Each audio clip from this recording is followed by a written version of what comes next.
All right, welcome back to my channel. Today's video is about making veggie sauces that is really helpful for anyone really, but a great way to get a lot of veggies in your small child and they won't even know it. Okay, so the first thing that we're gonna do is, well, I've already done. I've prepped up from a previous meal. I've chopped up some onions, and this doesn't have to be specific to a lot of any veggies. I really put a lot of things that are dying in my fridge on this pan alongside tomatoes and zucchinis and all that fun stuff. So here we go. I'm gonna first put on some garlic. And so I'm just gonna chop the head of this garlic off just like this. And then I'm going to put it face down on the pan. All right, so this does not have to be fancy because at the end of the day, this is gonna be thrown in a blender. So I'm just gonna throw everything on here. Everything's gonna be kind of rough cut. Get rid of the ends. Ooh, that one ran away. And so I'm just gonna chop things up kind of even. I'm not a chef by any means. I'm just a mom and a personal trainer that likes to eat healthy foods.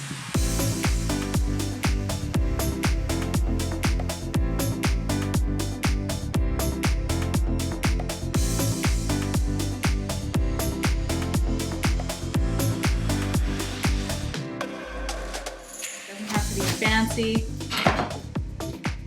Still good, 5-second rule. I'm gonna throw those on here. And that is it, roughly. And I'm gonna add some olive oil, salt, and pepper. Get a good coating of avocado oil. And you don't have to use as much oil as I do. You can use minimal amounts. Salt. And since my son doesn't like pepper, I will be adding it after the fact. And we're gonna cook this down for about 30 minutes. Now I'm gonna pop this little sweet sheet pan into the oven and it's go time. While that's cooking, I wanted to share a couple of the benefits as to why I make my own sauces. When you're buying pre-packaged sauces at the store, there's typically a lot of preservatives such as like soybean oil, canola oil, and a bunch of unhealthy ingredients in order to keep them, you know, shelf stable. And one of the reasons why I'm making this sauce such a big amount in advance is I can freeze half of it and use some of it during the week, or I can freeze all of it.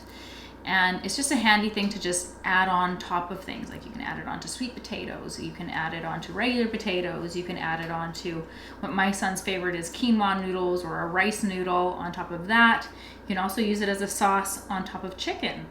It has a lot of many great uses, and it's a great way to get a healthy sauce and lots of veggies packed into your kiddos or your husband.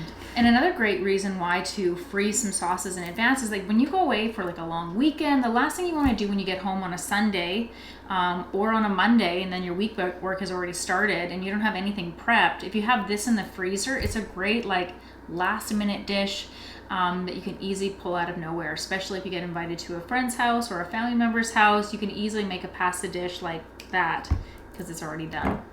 All right, so here it is. This is all the ingredients. This is still very hot, so I'm just gonna pick this up with my nails. I'm gonna push out the roasted garlic into here, and then I'm gonna take this and put it into the blender once it's cooled off a little bit more. So I usually let it sit for about 5 minutes, and then just hit blend. All right, now comes the taste test. And this one also can be a really hearty soup as well, and you can just add some protein on top.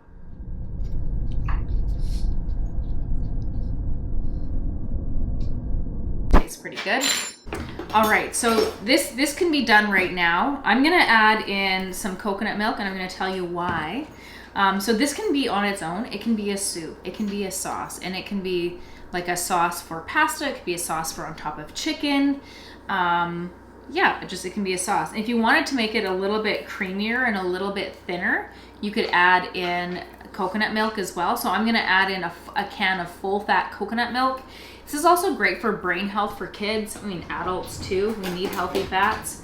So I'm just gonna add a full can of this in here. I'm gonna hit blend one more time and it should be all done and ready to freeze up. So let's finish this up. Next up is I typically pour mine into little containers. And the reason why I pour them into glass containers is once this is into the glass containers and then you put it in the freezer, you can take this glass container, I typically pick oven safe ones, I can throw it straight into the oven and it can be all defrosted in 40 minutes. All right, so here are the containers. So I'm gonna be putting these into the freezer. One of these for my family would do us 2 meals if they were having pasta or just using it as a sauce. So this could easily do 2, 4, 6 meals, and that is dinner. Dinner is done, and it's a great way to get vegetables into your children. Children need them. I mean, adults, we need them too. We need a lot of fiber. But that is that meal. Feel free to play around with the recipe. Like if you don't like zucchini, no worries. You do not have to add zucchini. As long as there's like a solid tomato base and you put lots of garlic in it and salt, it's gonna taste great. It doesn't matter. And if, like I said before, if you wanna make it a little bit creamier, you could add coconut milk. But if you don't like coconut milk, you don't have to add it. Anyways, thank you so much for watching. If you like this video, please give me a thumbs up and a follow. I would love it so much. Thanks again for watching.